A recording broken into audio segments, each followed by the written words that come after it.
perceber que o nosso clima já está mudando, né? Já estamos... A prima, aquela que a maioria gosta quando chega, está se aproximando. A primavera, né? Então, estávamos reparando aí nas árvores floridas no caminho. É bem bonito. E realmente a temperatura está ficando bem agradável. Mas, vamos dar dando início então ao nosso culto hoje à noite. Só lembrando, eu tenho lembrado dos aniversariantes da semana. Nós não temos tido aniversariantes essa semana. Há apenas o aniversário de casamento de Amanda e Kelvin. Foi, né? Foi dia 8? Então tá. Vamos lembrar deles também em oração. Louvar a Deus por mais um ano juntos. E... Mas a gente podia ter um tempo de oração antes de nós iniciarmos. E vamos lembrar do pedido que o Michel colocou no nosso grupo de oração. Ele pediu oração pela Olivia. Ela teve problemas de otite. Começou com otite, agora está com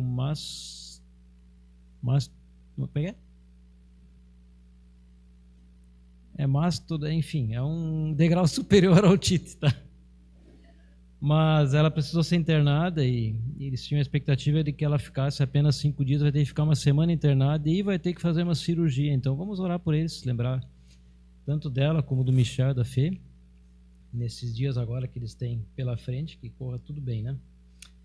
E vamos estar orando então, para dar início ao nosso culto. Vamos lembrar disso também então. Pai de amor, nós queremos chegar à Tua presença, Senhor, te louvar mais uma vez pela Tua bondade em nossas vidas, te louvar porque Tu és um Deus sempre presente, Senhor, em nosso dia a dia, em tudo que nós fizemos. Nós podemos estar Te reconhecendo em tudo, Pai, em todas as nossas questões que nós enfrentamos. Te louvamos, Pai, porque nós não precisamos enfrentar nenhuma das nossas dificuldades sozinhos, mas sabemos que Tu estás sempre conosco. Tu disseste em Tua palavra que nós não estaríamos livres das aflições, mas ao mesmo tempo Tu também prometes em Tua palavra que Tu estarás sempre ao nosso lado, sempre conosco, nos dando força, nos dando condições para estar atravessando qualquer uma das situações que nos aflige. Queremos levar hoje de forma especial ao Teu trono de graça a pequena Olivia, Senhor, e esse problema que ela está tendo agora, essa cirurgia que ela vai ter que fazer, que Tu possas estar dirigindo a mão dos médicos, Pai, que eles possam estar realmente conseguindo fazer essa cirurgia, sendo bem-sucedidos, ela possa estar sendo liberta desse problema que ela está tendo de saúde.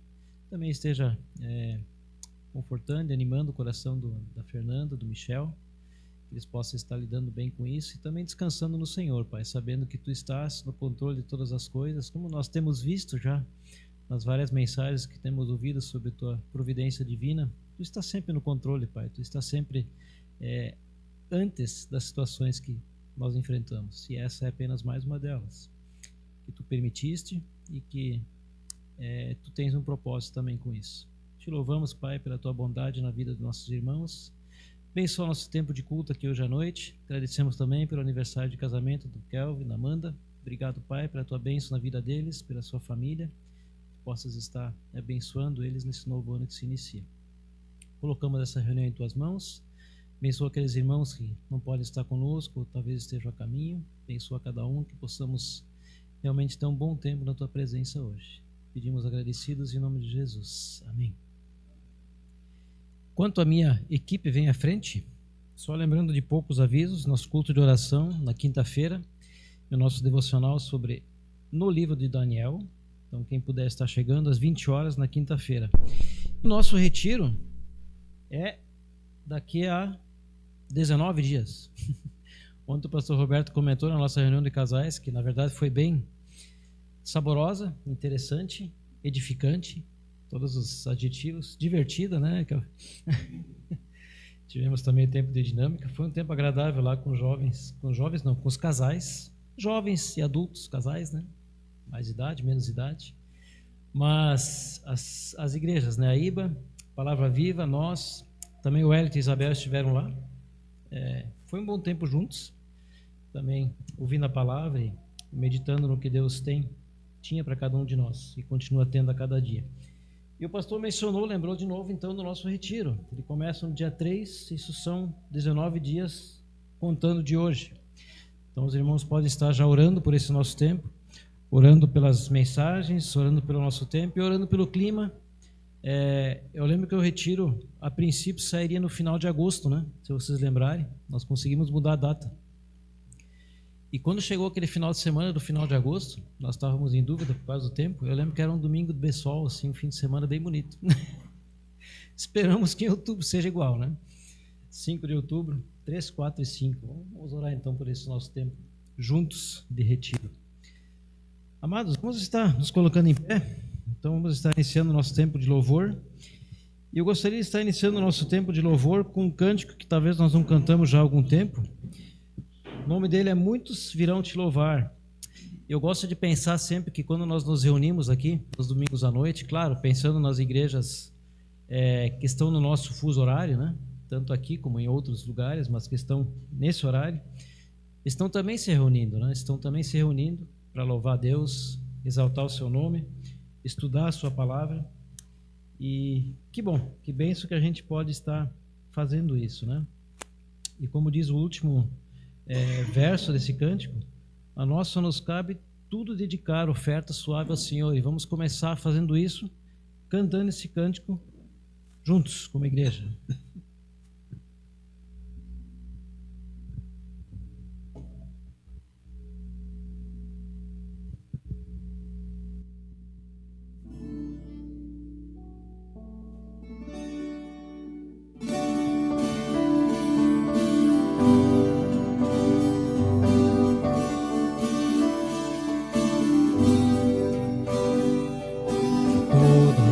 Tribos, povos e raças, muitos virão te louvar.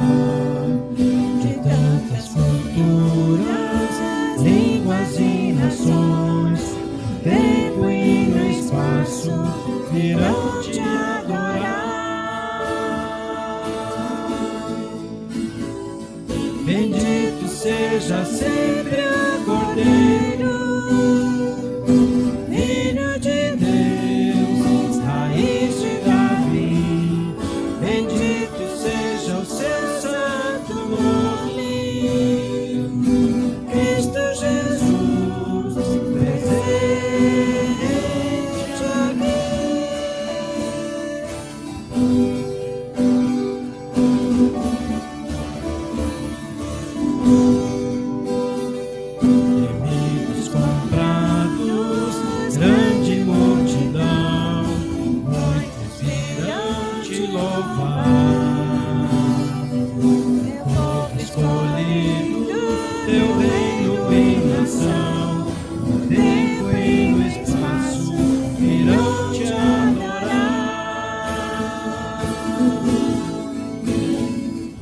bendito seja sempre o Cordeiro, Filho de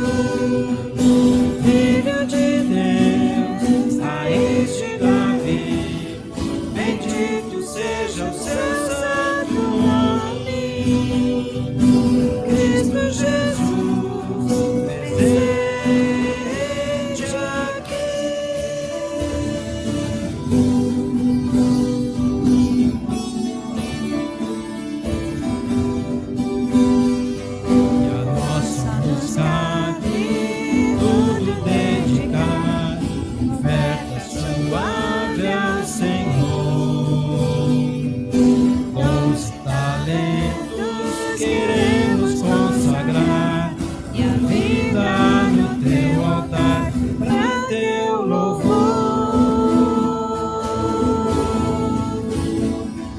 Bendito seja sempre o Cordeiro, Filho de Deus, raiz de Davi. Bendito seja o seu santo nome, Cristo Jesus, presente aqui. Cristo Jesus, presente.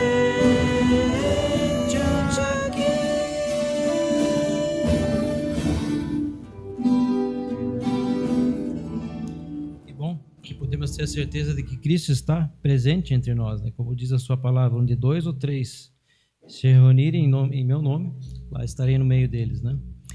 Gostaria de estar lendo com os irmãos um texto lá, encontramos no livro de Jó, capítulo 42, os primeiros 5 versículos.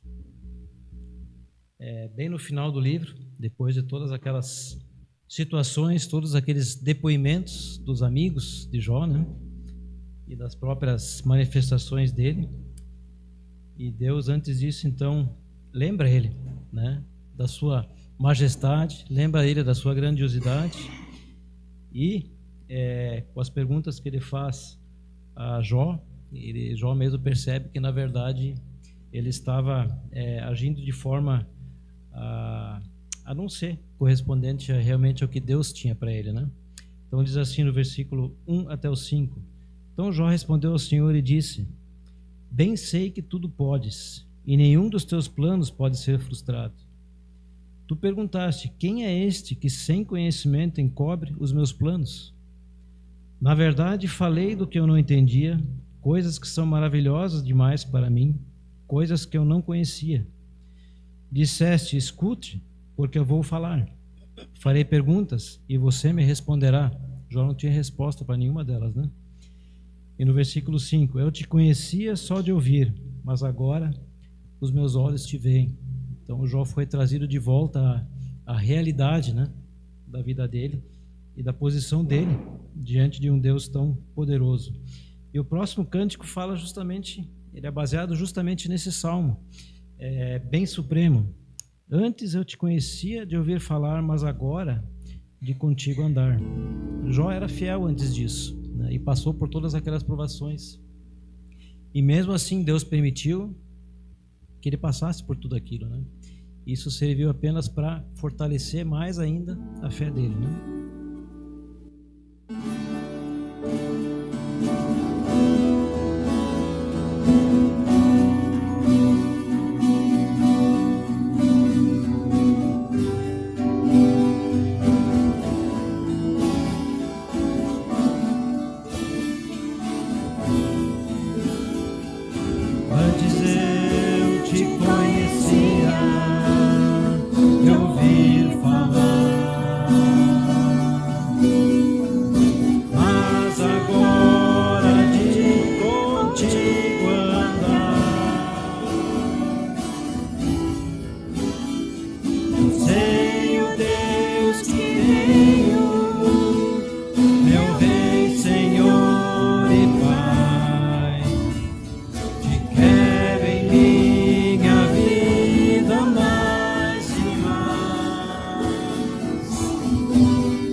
Realmente podemos cantar: me alegro em tua vida, em minha vida. Que glória é tua vida em minha vida. Que a gente possa viver isso no nosso dia a dia, né? E não apenas em alguns momentos, como talvez num culto como hoje, num culto de ceia, numa reunião de jovens, mas que a gente possa estar lembrando disso a cada minuto de nossas vidas, né? Que bom é tua vida em minha vida. E a esse Deus, então, nós podemos estar clamando, sabendo que Ele vai estar sempre pronto e disposto a estar ao nosso lado, né? O próximo cântico é: eu me rendo, a ti eu vou clamar, pois tudo vem de ti, tudo está em ti.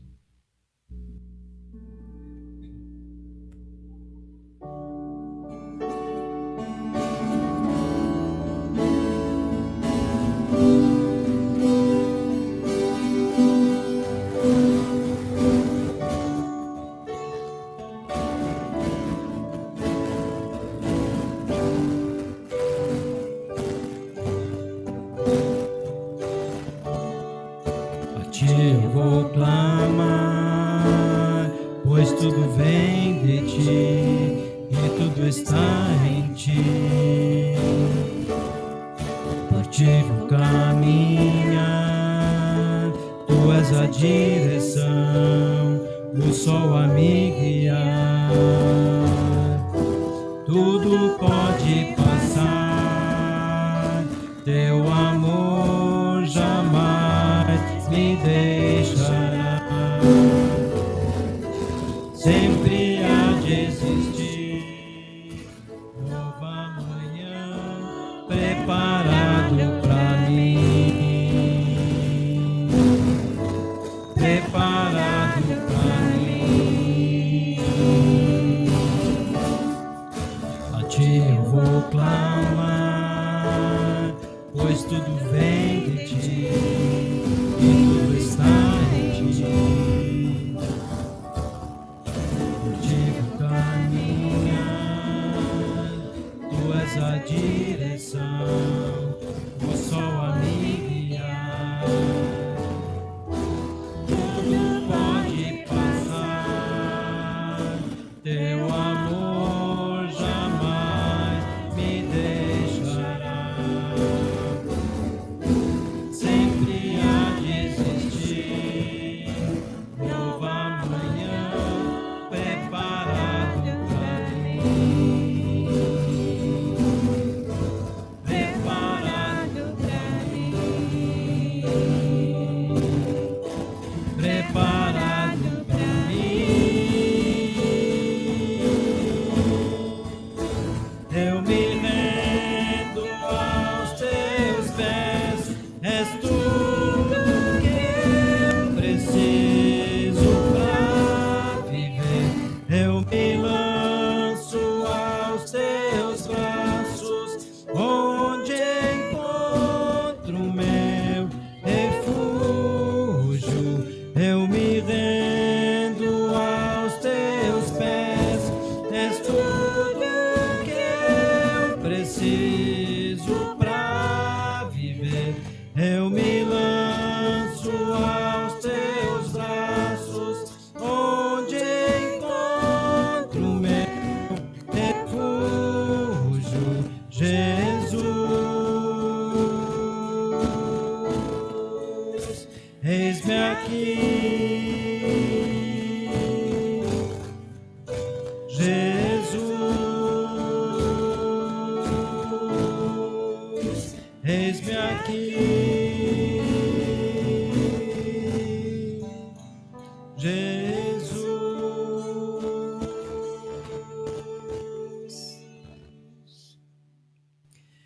Eu vou fazer algo aqui agora, e nisso que eu vou perguntar agora, o pastor está de fora, tá?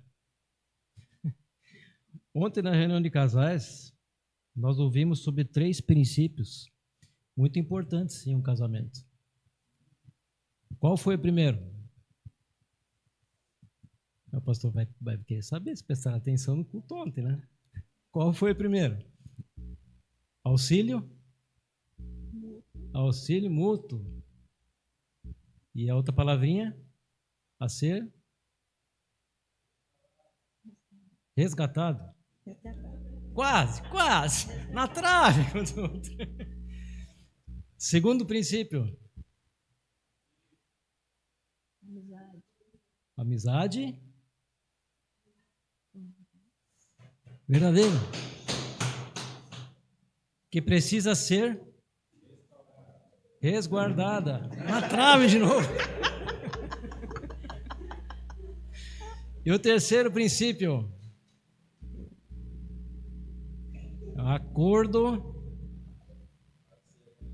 Acordo ministerial para ser. Aí, ó. Uma tinha que acertar, né? Mas foi bom a gente ouvir sobre esses princípios tão importantes, especialmente aplicando eles à vida de casais, né? Vocês não vão esquecer de novo, né? Na próxima reunião ele disse que vai perguntar os 3 de novo.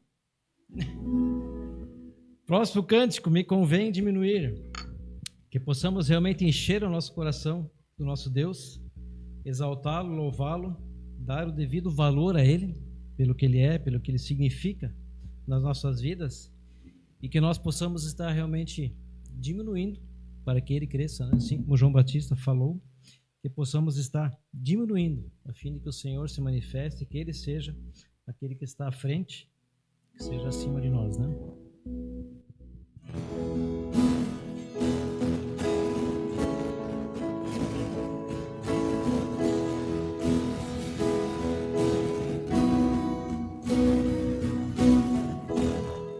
Enche o meu coração de ti, pois sem ti não sou nada. Jesus, tu és o meu valor, és meu Salvador, meu maior amor. Tua beleza eu quero refletir, exalar teu perfume, Jesus, e ser santo como és, ser puro como és, te amar como me amou, pois naquela cruz se entregou por mim. Me convém diminuir, para que o Senhor cresça em mim. Me convém esvaziar e encher-me de ti, negar tudo que sou e ser santo como és, tomar a minha cruz e seguir-te, meu Jesus. Enche o meu coração de ti, pois sem ti não sou nada. Jesus, tu és o meu valor, és meu Salvador, meu maior amor. Tua beleza eu quero refletir,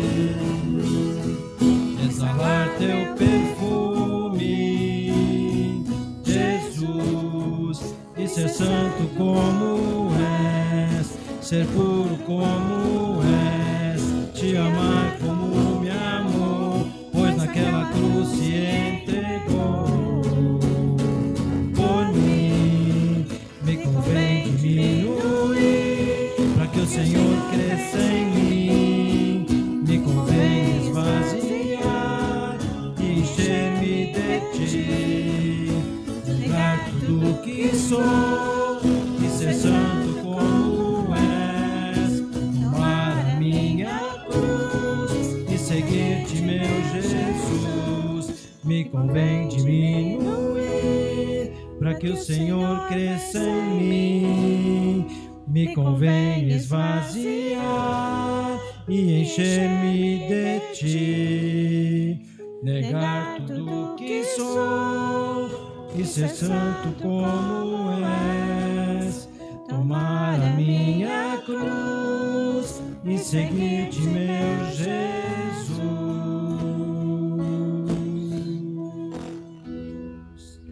Amém? Seja assim. Podemos sentar-nos?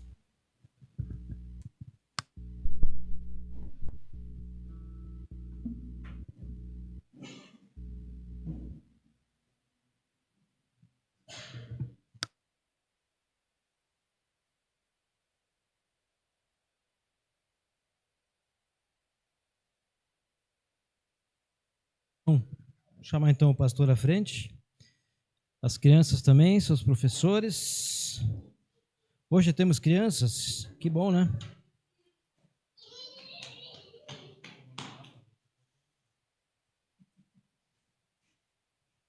Vamos estar então tendo um tempo de oração, colocando o restante dessa reunião nas mãos do nosso Deus. Pai querido, te louvamos mais uma vez pela oportunidade que tivemos de estarmos entoando esses cânticos em teu louvor, que tu possas ter realmente se agradado de tudo que já fizemos até aqui.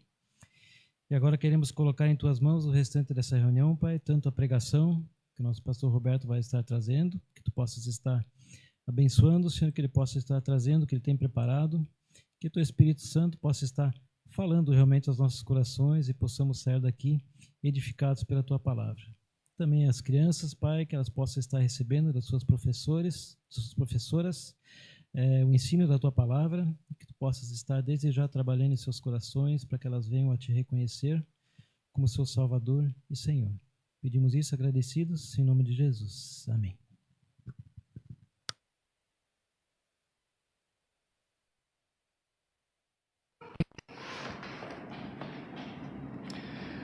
Mais uma vez, boa noite a todos. O Vitor mencionou aqui na abertura, né, a respeito do nosso retiro, então quero só frisar mais uma vez o aviso, né? Então estamos a 19 dias do nosso retiro e o assunto que nós vamos estar lidando lá, o tema central do retiro é lidando com as emoções negativas na vida cristã. Nós teremos então 4 preleções na sexta-feira, as emoções na vida cristã, vamos falar um pouco sobre isso. No sábado de manhã nós vamos falar um pouco de depressão, o crente e a depressão. No sábado à noite nós vamos falar um pouco sobre ira pecaminosa, o crente e a ira pecaminosa. E no domingo de manhã nós vamos falar um pouco então sobre contentamento, o contentamento cristão, o crente e o contentamento. Esses são os assuntos que nós vamos abordar naquele final de semana. Obviamente, como eu tenho dito, em caráter assim mais superficial, genérico, né? Uma introdução a esses temas, porque evidentemente em 4 horas de preleção, em um retiro inteiro, a gente não consegue aprofundar muito todos esses tópicos, né? Mas vamos começar a ver pensamentos da Palavra de Deus, o ensino da Palavra de Deus a esse respeito. E os irmãos, então, estejam em oração, a igreja esteja em oração, estejam se preparando, né, para participar desse retiro. Creio que vai ser um período de bênção, né, para a vida da igreja, também com as outras igrejas que vão participar conosco. Já há vários anos nós estamos sem a realização de retiro, né, estamos voltando agora, e Deus permitindo, nos próximos anos a gente vai continuar tendo aí o nosso retiro anual. Então este ano vamos dar largada novamente, né, com um tema que vem do aconselhamento bíblico, do aconselhamento cristão, e a nossa oração, a minha em específico, né, que Deus use a sua palavra, né? Todos esses temas que nós vamos abordar,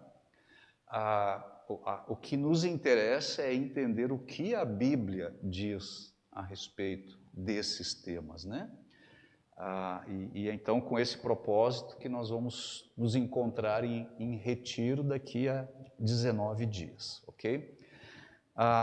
Queria agradecer ao Guilherme que me sucedeu aqui na semana passada. O Guilherme e o Kelvin têm sido uma ajuda grande aqui na ministração.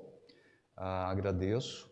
Adianto que o mês que vem vocês vão ter mais oportunidades para ministrar, então vão se preparando aí. E nós vamos continuar aqui, então, abordando o tema da providência divina. Nós estamos agora neste momento, nesse último bloco aqui, tratando da providência divina sobre as circunstâncias da vida. E hoje nós vamos começar a abordar um outro tópico dentro deste grupo aqui, circunstâncias da vida. Nós vamos começar a refletir hoje acerca da conversão do coração humano. Então, por algumas semanas, nós vamos falar aí sobre conversão, a providência divina no processo de salvação. Isso é muito importante, especialmente nós que somos uma igreja bíblica e que queremos pregar o Evangelho e queremos falar da salvação, né, para muitas pessoas e inclusive neste tempo nós temos até um casal aqui que está sendo acompanhado num estudo evangelístico. Então nós queremos pensar agora o que a Bíblia ensina sobre a providência divina no processo salvífico, no processo de salvação. Tudo que nós temos visto até aqui é que não existe nenhuma esfera da vida, nenhum ato ou vontade humana, nenhum querer ou fazer humanos em que a majestosa e irresistível providência de Deus seja suspensa, seja limitada, seja impedida, seja frustrada em seu domínio supremo e decisivo. Isso é o resumo da ópera, de tudo que nós temos falado aqui nesses vários sermões sobre providência divina. E nesse bloco nós queremos agora considerar essa questão da providência divina sobre a fé salvadora, sobre o arrependimento e sobre o andar na fé do cristão. Então nós vamos gastar aí talvez 2 ou 3 pregações falando sobre isso. E parece muito claro nas Escrituras Sagradas que Deus opera de uma forma singular na vida do seu povo. Do seu povo. Ele age de modo diferente na vida do seu povo, de como ele age com aquelas pessoas que não fazem parte do seu povo.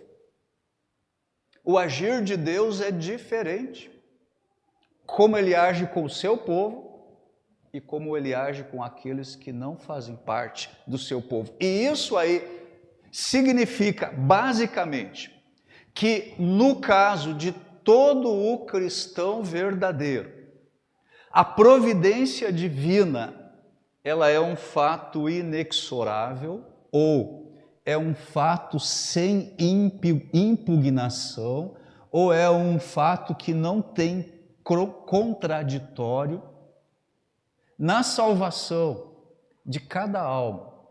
Todos aqueles que vêm a fazer parte do povo de Deus, sobre eles aconteceu uma providência salvadora. E sem essa providência salvadora não há salvação, não há conversão. A providência divina, ela faz com que todos os eleitos, todos os escolhidos, todos aqueles que devem fazer parte do povo de Deus, todos aqueles que devem se tornar filhos de Deus por adoção, todos esses, no tempo oportuno, eles chegarão à fé em Cristo. Você se ligou nisso? Todos aqueles que foram eleitos por Deus, no tempo oportuno, eles chegarão a fé em Cristo, eles chegarão ao arrependimento de seus pecados, eles chegarão à experiência de perdão, de justificação, eles chegarão à reconciliação com Deus como seus filhos adotivos. Dito de outra forma, é impossível, vou frisar bem isso aqui, é impossível que um eleito de Deus não venha à fé em Cristo. Isso é impossível. É impossível que aqueles a quem a vontade soberana de Deus escolheu em Cristo para a salvação, não cheguem à salvação. Isso é impossível. É impossível que um eleito de Deus acabe no inferno. É impossível. Isso nunca vai acontecer. Nunca. E Deus está cuidando de uma forma providencial para que o seu povo chegue à fé. Deus está cuidando de uma forma providencial para que o seu povo seja transformado à imagem de Cristo, para que ele viva uma vida de amor, boas obras, atinja a ressurreição da vida, seja aperfeiçoado em glória, habite a criação renovada e passe a eternidade, rendendo glórias a Deus. É impossível que todas essas coisas não aconteçam para aqueles que foram predestinados para a salvação. Vamos começar com o primeiro texto dessa noite. Você pode abrir a sua Bíblia em Romanos, capítulo 8, versículos 28 a 30. Carta de Paulo aos Romanos, capítulo 8, versículos 28 a 30. Escreve Paulo aqui nessa carta: e sabemos que Deus faz todas as coisas cooperarem para o bem daqueles que o amam e que são chamados de acordo com o seu propósito. A gente podia traduzir aqui o seu propósito também de acordo com a providência divina. Pois Deus conheceu de antemão os seus e os predestinou para se tornarem semelhantes à imagem de seu Filho, a fim de que ele fosse o primeiro entre muitos irmãos. Depois de predestiná-los, ele os chamou. E depois de chamá-los, os declarou justos. E depois de declará-los justos, lhes deu a glória. Então observem o seguinte, o que Paulo está dizendo aqui? Na eternidade passada, ou de antemão, como é a palavra que ele usa aqui, os crentes, os eleitos, os chamados, eles foram escolhidos por Deus na eternidade passada. Essa escolha aconteceu quando? Na eternidade passada. Eu e você nem existíamos ainda. Nem existia o pecado ainda. Então, na eternidade passada, Deus escolheu colocar o seu amor salvador na vida do crente. Na eternidade passada, Deus, diz Paulo aqui, predeterminou, ou designou, ou determinou, de acordo com o seu propósito, De acordo com a providência divina, o que ele determinou? Aqueles que seriam chamados, justificados, glorificados. E Paulo diz aí nesta passagem que o propósito da predestinação era o quê? Predestinação essa que aconteceu na eternidade passada. Qual era o propósito? Tornar aqueles que foram chamados, aqueles que foram escolhidos, aqueles que foram predestinados, torná-los semelhantes a Cristo Jesus. Para que Cristo fosse o quê? O primeiro entre muitos irmãos. Nós fomos escolhidos antes da fundação do mundo, predestinados, chamados à fé, e o objetivo do Pai com este chamado, com essa eleição, era o quê? Fazer com que o seu povo fosse semelhante ao seu, não igual, semelhante ao seu filho. Quando essa decisão foi tomada? Pela Trindade, na eternidade passada. Então, é Deus quem provê aquela influência decisiva na origem, na preservação e na consumação da obra salvífica na vida de uma pessoa. Isso vem de Deus.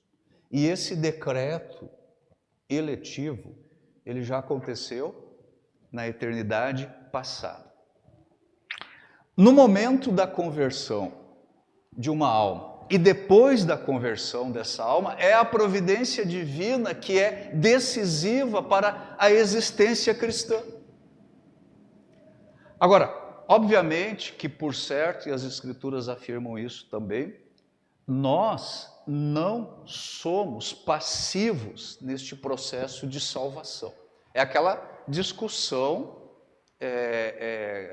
grande que existe entre a soberania divina e a responsabilidade humana. Nós não somos passivos nesse processo de salvação e eu vou explicar isso no decorrer aí deste tópico. Mas o agir de Deus, isso é importante. O agir de Deus, a obra de Deus na alma de um pecador, essa obra, ela é a causa decisiva na salvação de uma alma. Não é o meu evangelismo, não é o meu esforço, não são as minhas orações. O que é a causa decisiva na salvação de uma alma? A providência divina. Não vai haver salvação nenhuma sem o milagre de Deus que desperta uma alma da morte para a vida em Cristo. Sem este milagre. E aqueles que nos acusam, os conservadores, de não acreditarem em milagres. Qual o maior milagre que pode existir na vida de uma pessoa? A salvação. Ela ser liberta do poder da morte. Ela sair da morte para a vida. Esse é o milagre dos milagres. Então, não vai haver salvação sem esse milagre. Sem o agir de Deus na alma de uma pessoa. E por que eu estou salientando isso? Quando nós evangelizamos as pessoas, nós devemos ter em mente isso aqui. A menos que Deus derrame a sua graça salvadora no coração de alguém, essa pessoa não virá a Cristo. Você ouviu isso? A menos que Deus derrame sua graça salvadora na vida de alguém, não há salvação. Dito de outra forma, as únicas pessoas que vêm a Cristo, quem são?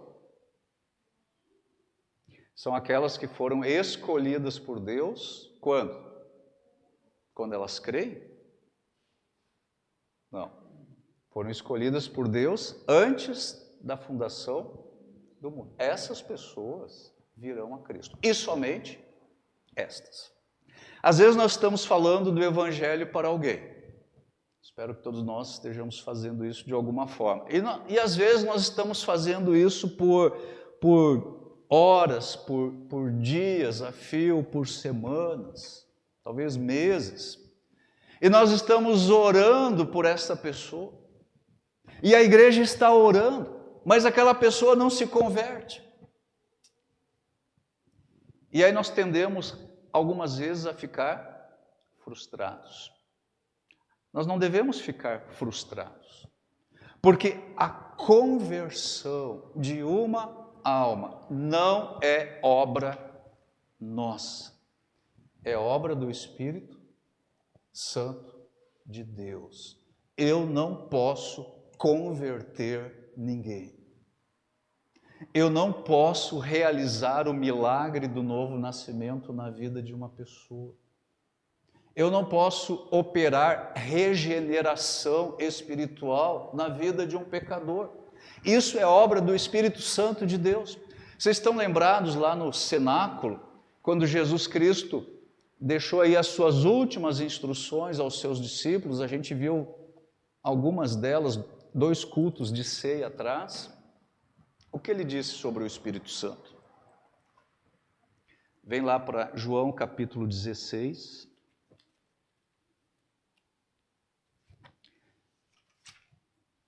Versículos 7 a 11.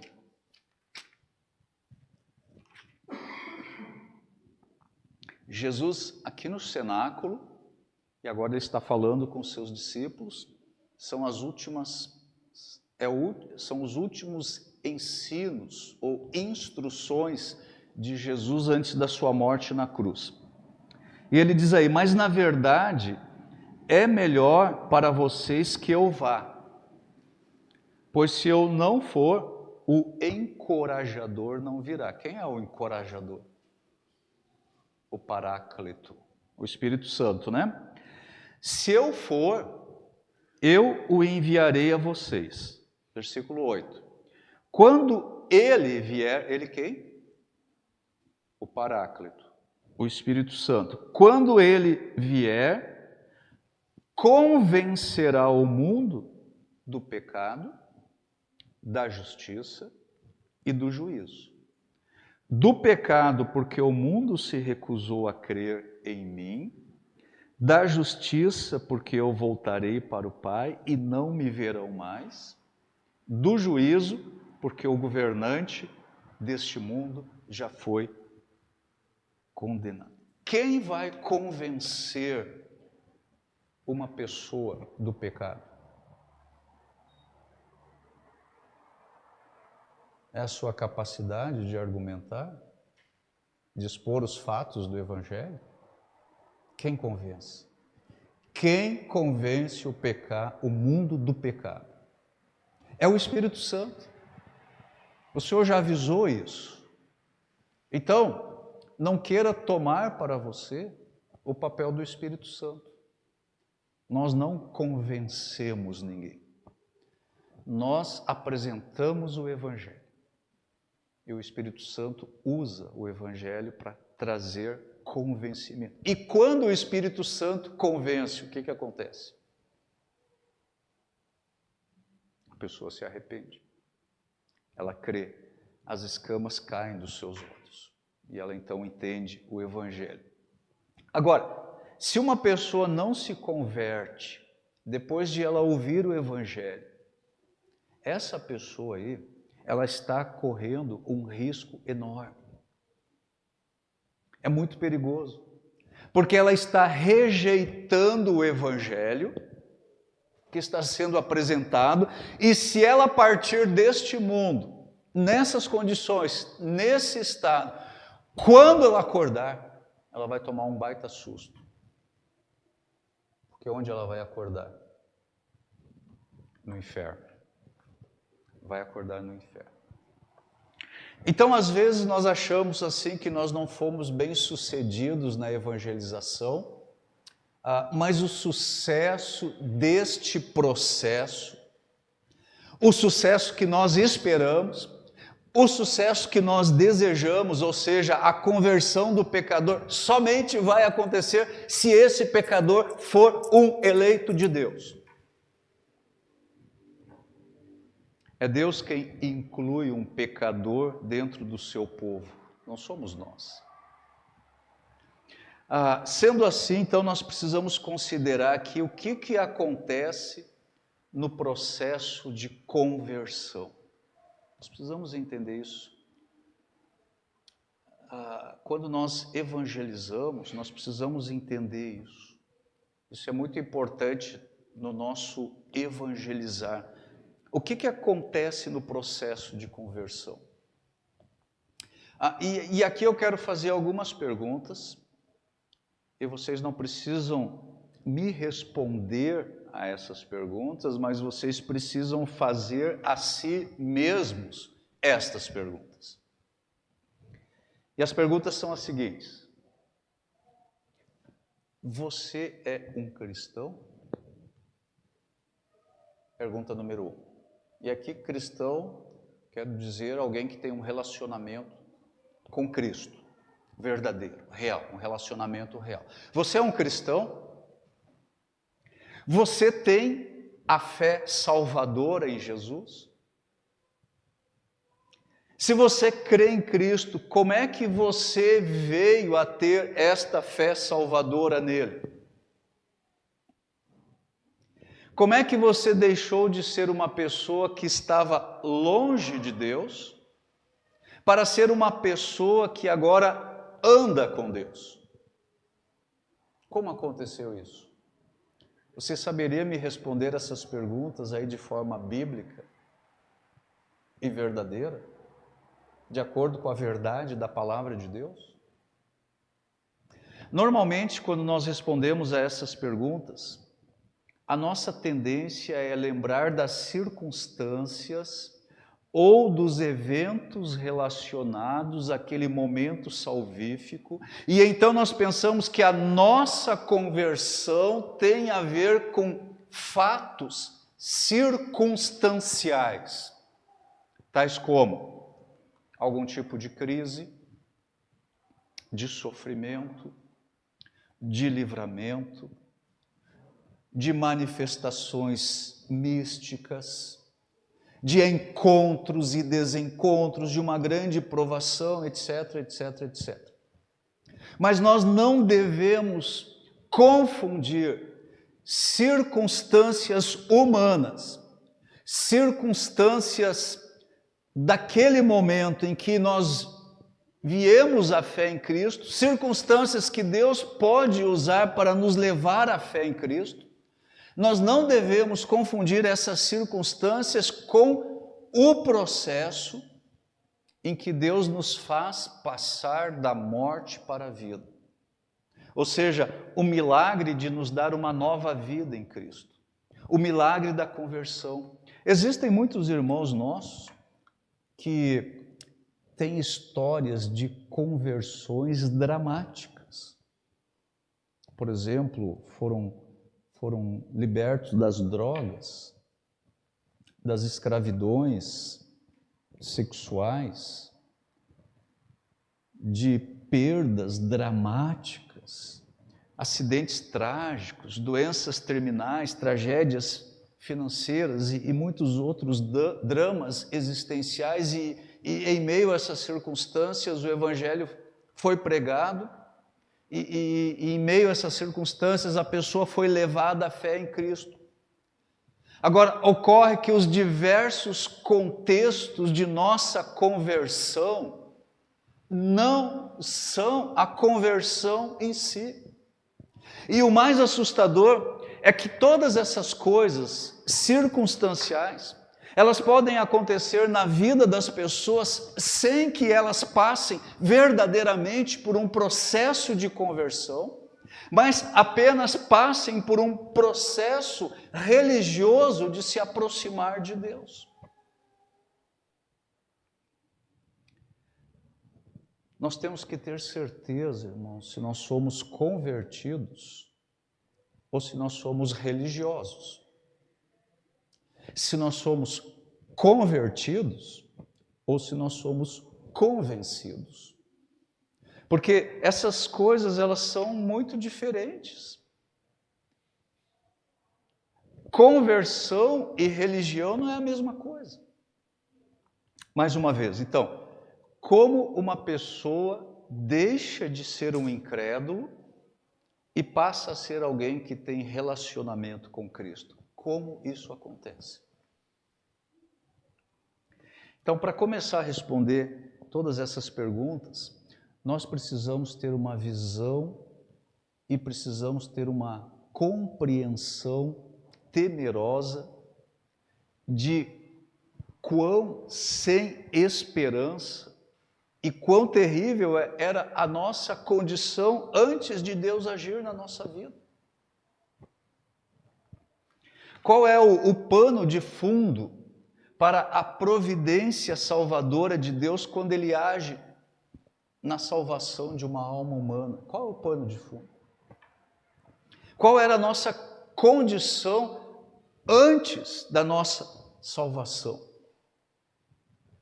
Então, se você está percebendo, eu estou tentando começar a tratar da providência divina em relação à salvação do seu povo a partir do presente, a partir de agora. Eu não estou começando lá na eternidade passada, com a questão da eleição, embora eu já tenha mencionado sobre isso.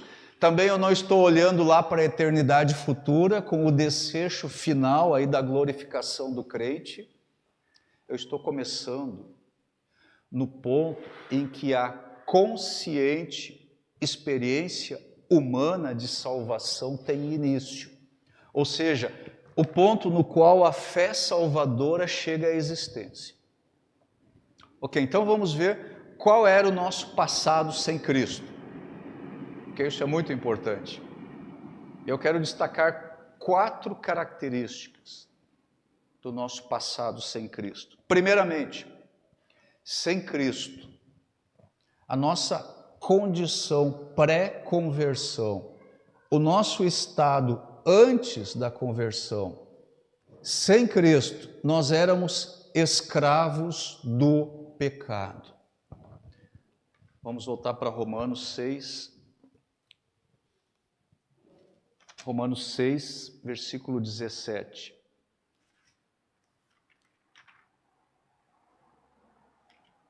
Aí aqui Paulo diz, 6,17, graças a Deus, porque antes vocês eram escravos do pecado, mas agora obedecem de todo o coração a este ensino que lhes transmitimos. Notem aí que Paulo se refere nessa passagem aqui ao pecado no singular. Tá certo? Ele está se referindo ao pecado. Ele não está falando aí de pecados, que são muitos e de muitas formas. Ele não está falando dos pecados. O crente, depois da conversão, ele também comete pecados.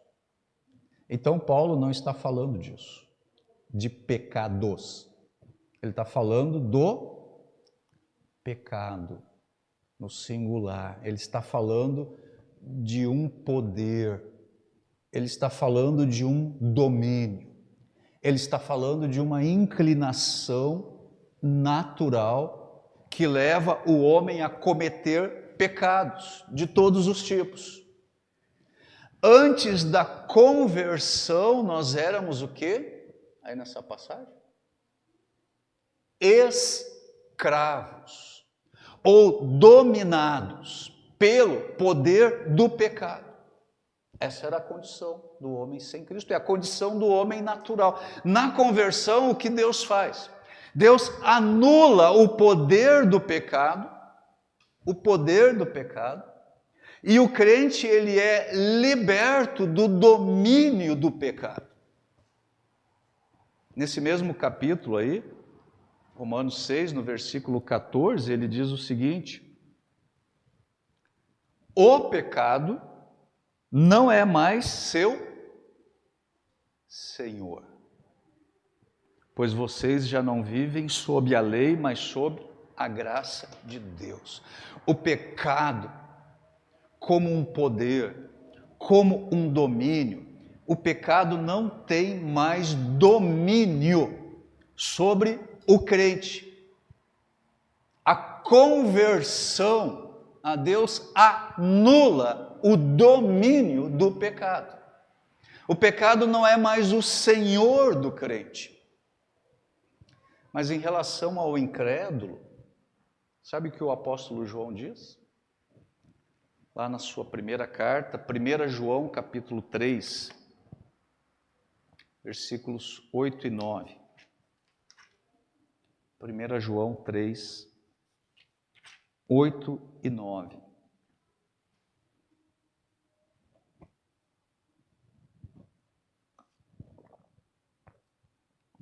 Diz o apóstolo João: mas quando continua a pecar, mostra que pertence ao diabo, pois o diabo peca desde o início. Por isso, o Filho de Deus veio para destruir as obras do diabo. Aquele que é nascido de Deus não vive no pecado, pois a vida de Deus está nele.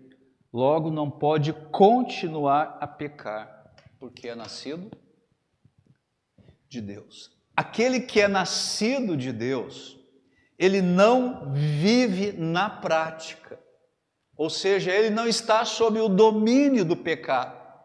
Por outro lado, aquele que pertence ao diabo, que diz o apóstolo João aí, este sim, ele vive a pecar, ele é dominado pelo pecado.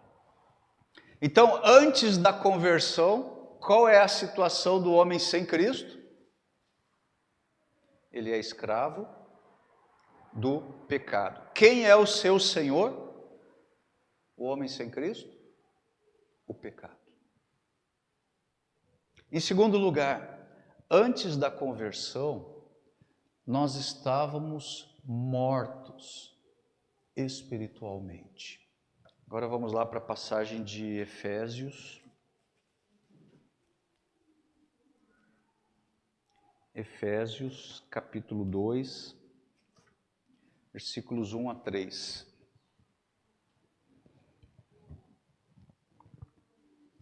Vocês estavam mortos por causa de sua desobediência e de seus muitos pecados, nos quais costumavam viver como o resto do mundo, obedecendo ao comandante dos poderes do mundo invisível. Ele é o espírito que opera no coração dos que se recusam a obedecer. Todos nós vivíamos desse modo, seguindo os desejos ardentes e as inclinações de nossa natureza humana. Éramos, por natureza, merecedores da ira como os demais. Isso aqui que Paulo está apresentando aqui nessa sessão, isso aqui é a condição do homem sem Cristo.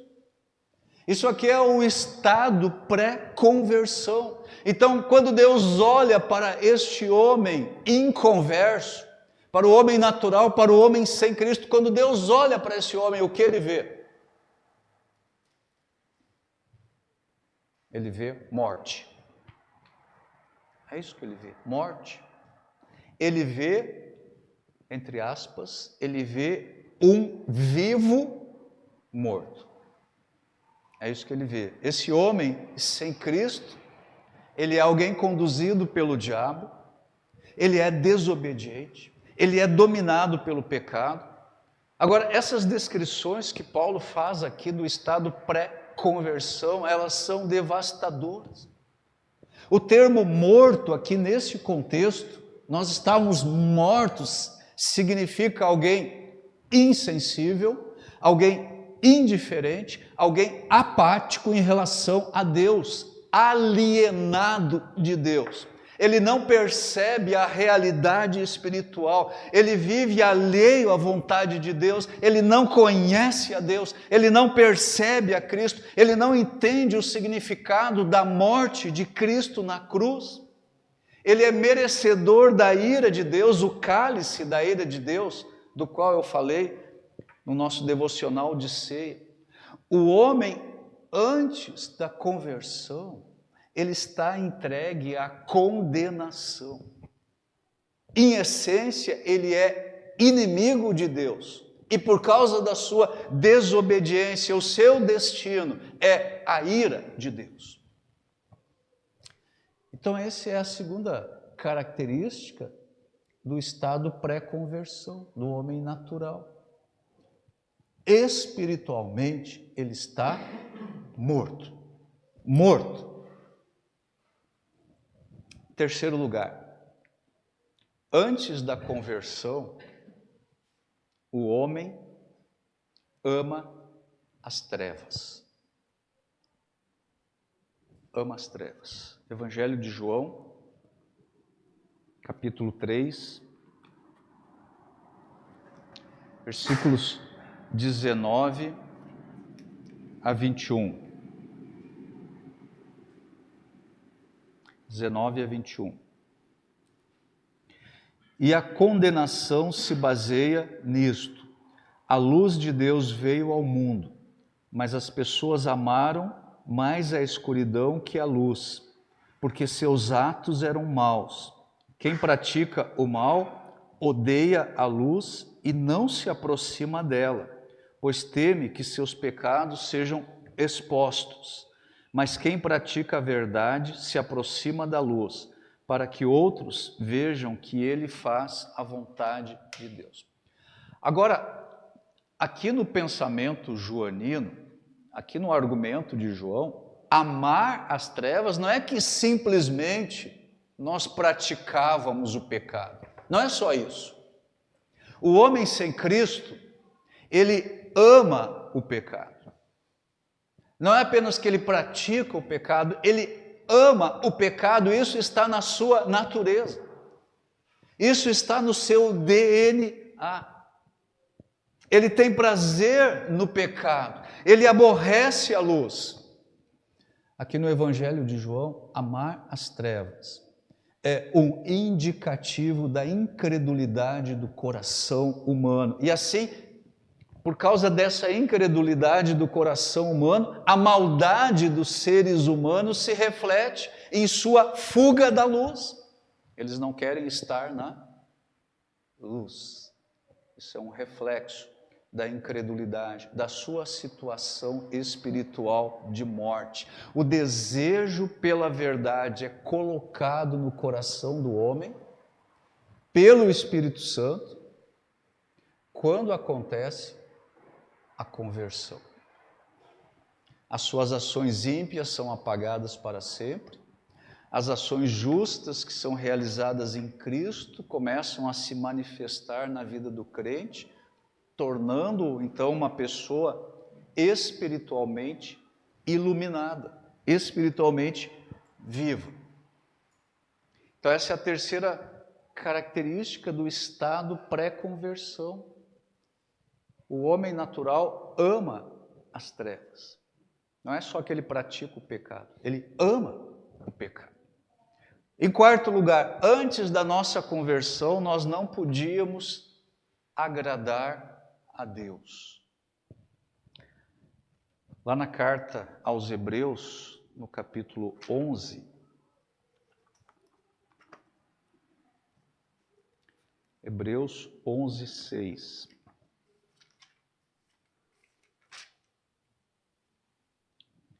O autor da carta diz o seguinte aqui neste versículo: sem fé é impossível agradar a Deus.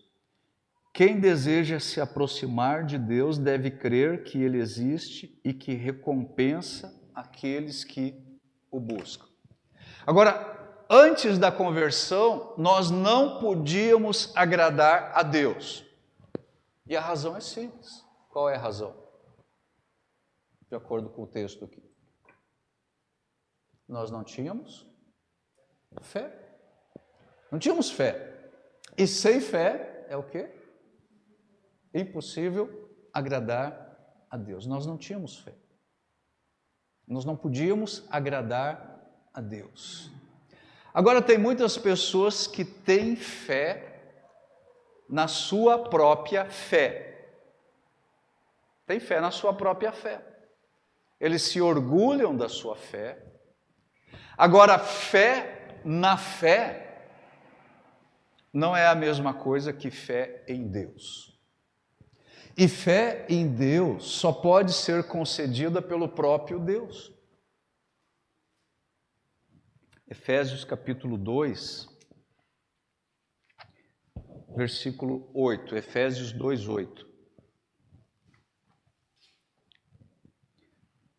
Paulo diz aqui: vocês são salvos pela graça por meio da fé. Isso não vem de vocês. É dádiva de Deus. Todo o processo de salvação, é o que Paulo está dizendo aqui, todo o processo de salvação que inclui fé e arrependimento é um dom de Deus. Todo o processo de salvação é uma dádiva de Deus, e este processo inclui a fé salvadora e o arrependimento. A fé é parte do dom de Deus.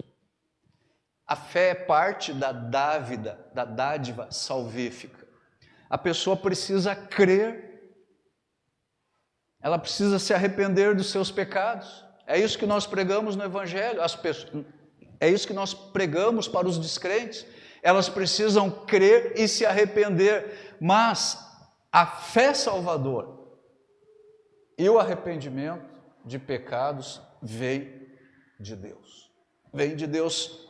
Sem que Deus conceda fé, sem que Ele conceda arrependimento, uma alma não pode crer e ela não pode agradar a Deus. Então eu vou me restringir aqui a esses 4 elementos do estado pré-conversão, para dizer o seguinte: a providência divina que leva alguém à fé em Cristo, que leva alguém à salvação, ela vai operar em um contexto onde existe escravidão ao pecado, morte espiritual, amor pelas trevas, impossibilidade de agradar a Deus.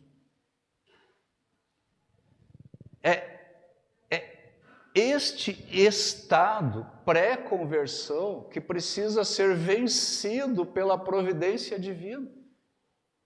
Então, aqueles fatos circunstanciais que acontecem em um processo salvífico na vida de uma pessoa são apenas fatos usados para o propósito de Deus de levar alguém à fé. Mas o que acontece no processo salvífico é que Deus precisa libertar essa pessoa da escravidão do pecado, da sua morte espiritual, do seu amor pelas trevas e da sua impossibilidade de agradar a Deus porque não tem fé. Então, o homem sem Cristo, ele vive um estado miserável. E quando nós estamos evangelizando alguém, nós temos que lembrar disso. Ele vive em um estado miserável. Ele naturalmente não tem esperança.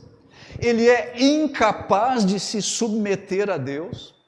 Ele é, por natureza, filho da ira de Deus. Ele é alguém que serve ao pecado. Ele é alguém que está preso em correntes e ele não pode se soltar dessas correntes por sua própria força. Ele é alguém que permanece nas trevas, ele não pode amar a Deus.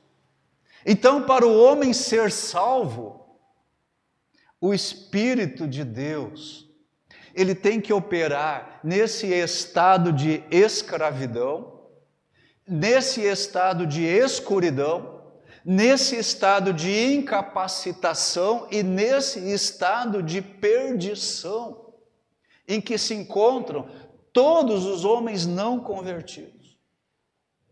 O homem jamais pode sair desse estado miserável,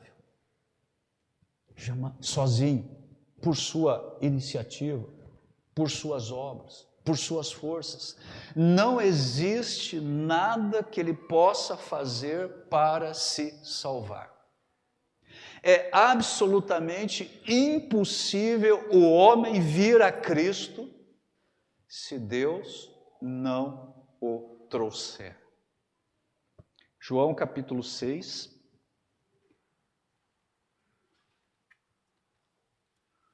versículos 36 e 37.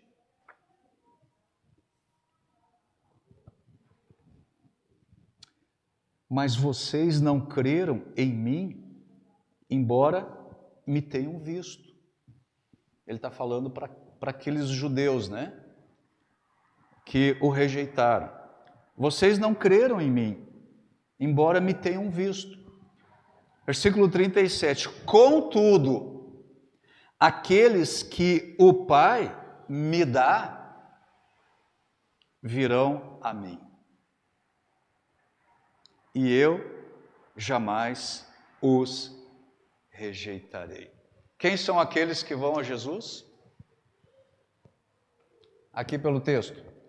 Quem são aqueles que vão a Jesus? Somente aqueles que o Pai deu a Jesus. Quando Ele deu esses a Jesus?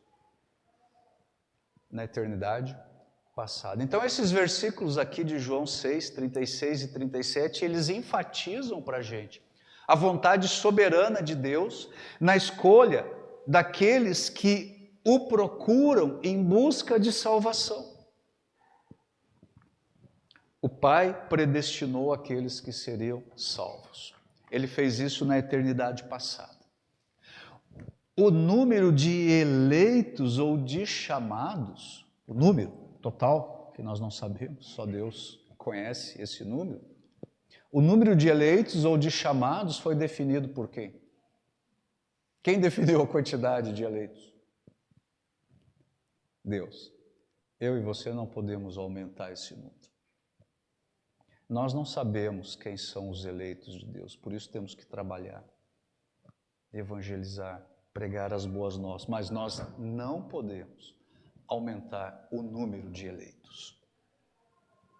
A absoluta providência de Deus é o fundamento da salvação do crente. A segurança de salvação de um crente repousa na providência divina. Todo aquele que é escolhido por Deus será salvo, e nenhum dos escolhidos será lançado fora. É o que Jesus diz aí. Eu jamais os rejeitarei. Graças a Deus por isso. Isso deve fazer você e eu a sermos mais infinitamente gratos. Porque, irmãos, eu e você não poderíamos estar salvos hoje. Não fomos nós que escolhemos a Cristo. Às vezes a gente fala essa frase, né, nas campanhas de evangelização: aceite Jesus. Eu escolhi seguir a Jesus. Não é eu que aceito Jesus, é Jesus que me aceita. Não é eu que escolho Jesus, é Jesus que me escolhe. Graças a Deus, Ele me escolheu. Não fosse a sua escolha soberana sobre mim, eu não poderia estar aqui pregando a palavra dele para vocês. Graças a Deus por isso. A nossa salvação não depende de nossas obras. A nossa salvação depende da vontade providencial e soberana de Deus.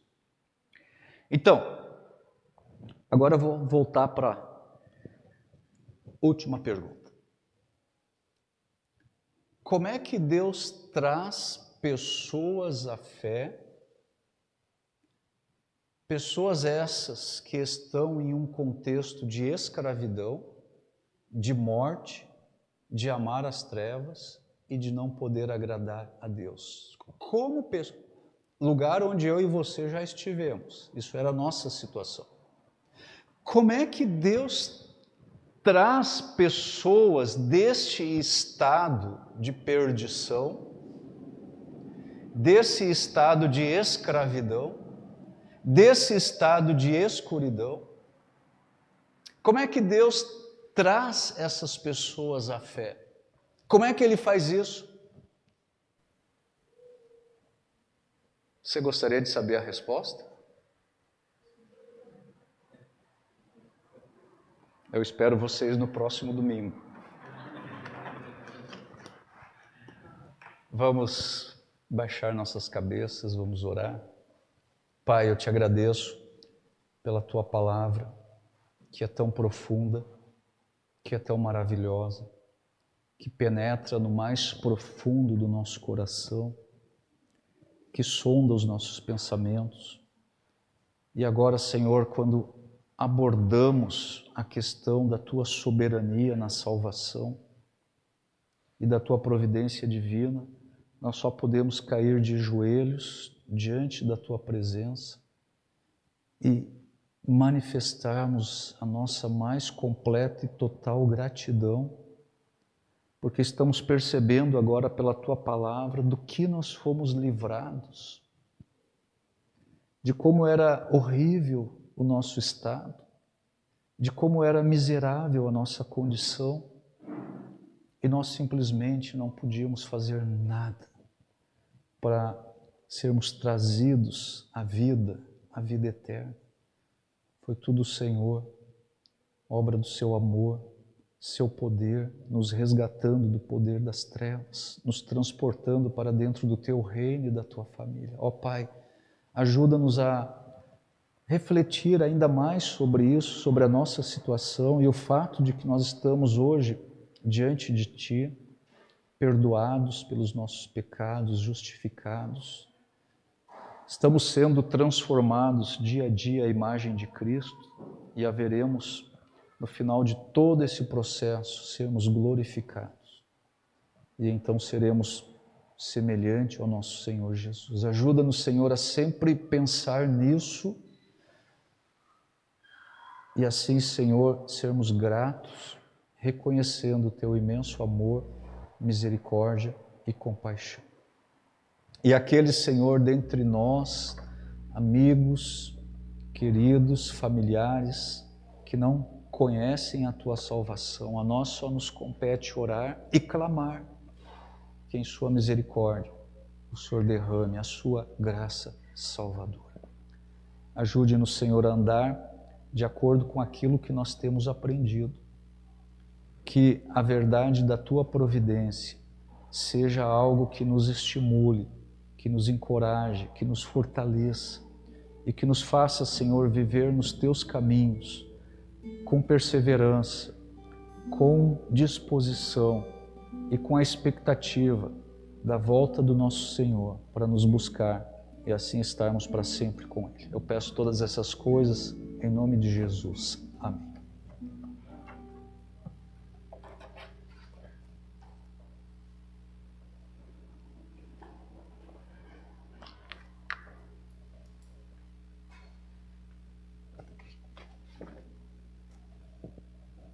Então, amados, obrigado, pastor, pela palavra, que possamos estar lembrando sempre que quem realiza o maior milagre de todos é o Senhor. Então, nós somos apenas instrumentos nas mãos dele que ele usa para a salvação de pessoas, né? Mas quem realmente faz a obra é o Senhor. Graças a Deus por isso. É por meio de sua vontade que nós podemos estar realmente com ele um dia nos céus, né? Vamos nos colocar em pé mais uma vez? Vamos cantar novamente aquele cântico. Eu me rendo. Que realmente possamos estar rendidos nas mãos desse tão grandioso Deus.